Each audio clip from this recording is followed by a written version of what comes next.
सभी परम सिद्ध श्रद्धेय संत और साध्वी गणों को प्रणाम।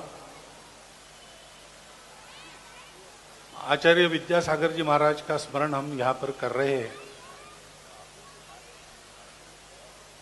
मेरा उनका पहला परिचय श्री गुरुजी जन्म शती के समय जबलपुर में उनका जहाँ निवास था वहीं पर एक बड़ा कार्यक्रम आयोजित किया था, तब हुआ। से तो कार्यक्रम में हम रहे, उसमें तो परिचय होता है, लेकिन उनके साथ घंटा भर फुर्सत से बैठकर एक से एक की बातचीत, ऐसी बातचीत भी हुई। उसी समय ये बात ध्यान में आई कि तर्क से तो बात रखते ही है, उनकी कही बात को तर्क से नकारना संभव नहीं होता है। परंतु केवल इतना नहीं था, उस तर्क के पीछे भी उनकी एक सहज आत्मीयता ध्यान में आती थी, यानी अपनेपन की बात होती थी। ये मैं तो पहली बार मिला था, और वैसे आत्मीयता होने की कोई वजह नहीं थी, कोई दीर्घकाल का संबंध आना जाना नहीं था, कुछ नहीं था। परंतु ये ध्यान में आया, संतों के बारे में ऐसा कहते हैं कि ऐसी कळवळ्याची जाती लाभाविण करी प्रीति।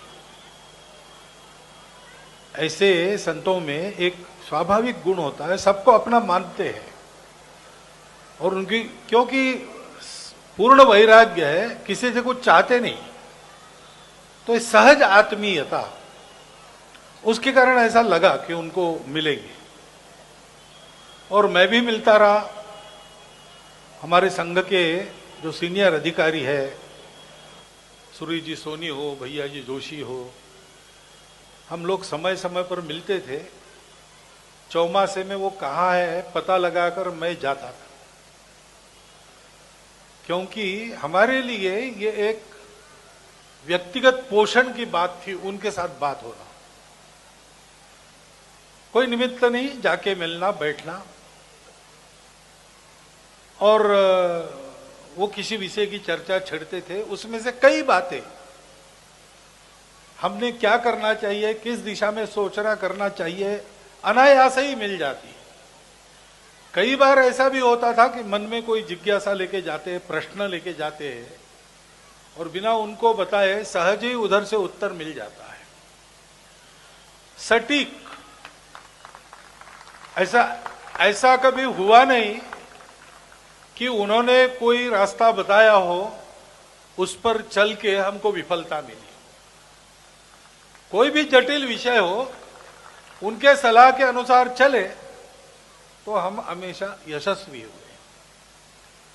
मेरे लिए तो एक व्यक्तिगत ये मेरे हानि की बात है उनका पार्थिव यहां न होना, बल्कि उनके जीवन में से भी इतना है कि उसको स्मरण करते रहे तो जीवन भर का पाथेय हमें प्राप्त होते रहता है।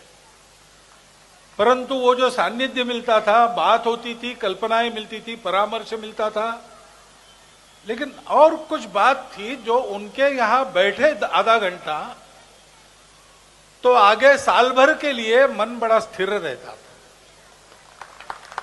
ये तो आप जो उनसे मिलते रहे होंगे उन सब ने अनुभव किया होगा, क्योंकि उनका कोई स्पेशल मेरे लिए कुछ था ऐसा नहीं है, ये सबके साथ उनका ऐसा रहा ही होगा। अत्यंत कठोर व्रताचरण और संपूर्ण वैराग्य, निस्पृहता। यानी मैं कहता हूं कि किसी राष्ट्र के जीवन में किसी समय ऐसे व्यक्ति उपलब्ध रहना, ये उस राष्ट्र की बड़ी पूंजी है।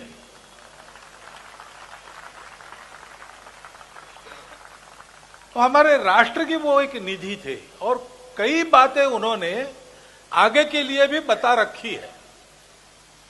देश के विकास की दिशा क्या हो, उनका बड़ा आग्रह रहता था कि अपने देश के स्व के आधार पर विकास हो, और इसलिए लगातार उन्होंने ये आग्रह रखा था कि अपने देश को भारत कहो, इंडिया मत कहो।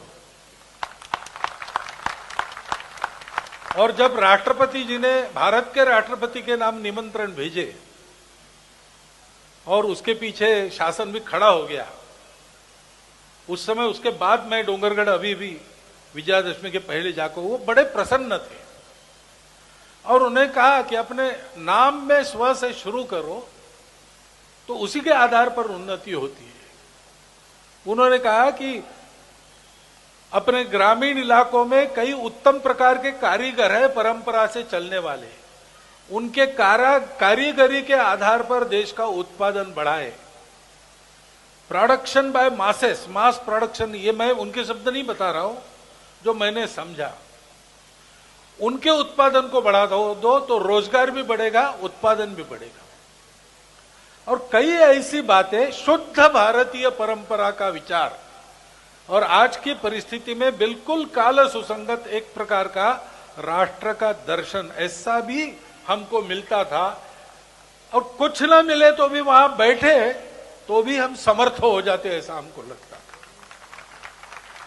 अब वो सान्निध्य तो हमारे पास है नहीं, लेकिन उसके स्मरण मात्र से भी कुछ प्राप्त होता है।